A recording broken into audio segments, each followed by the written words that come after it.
امام بہقی دوسری روایت کو نقل کرتے ہیں کہ حضرت عثمان بن سودا بیان کرتے ہیں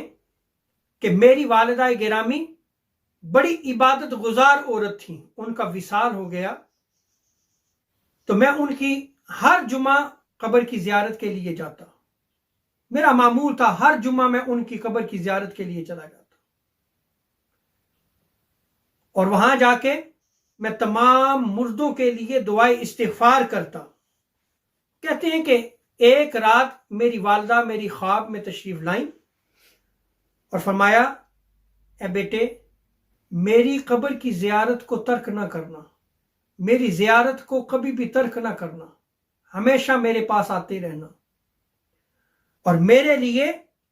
دعائے استغفار کو بھی ترک نہ کرنا، اور جب تم جمعہ کے دن میری قبر کی زیارت کے لیے آتے ہو تو مجھے سکون ملتا ہے،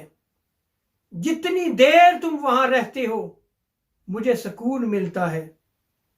اور تمہاری دعائے استغفار سے مجھے اور میری قبر کے پاس جو پڑوسی ہیں ان کو خوشی اور فرحت ملتی ہے۔ تو دیکھیں امام بہقی نے ان دو واقعات کو نقل کیا ہے، اس سے ثابت ہوا کہ والدین کی قبر کی زیارت کرنا ایک نیک عمل ہے، اور والدین کی قبر کی جب زیارت کی جاتی ہے تو ان کو اس کا علم ہو جاتا ہے،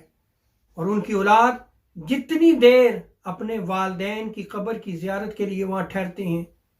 انہیں انس رہتا ہے۔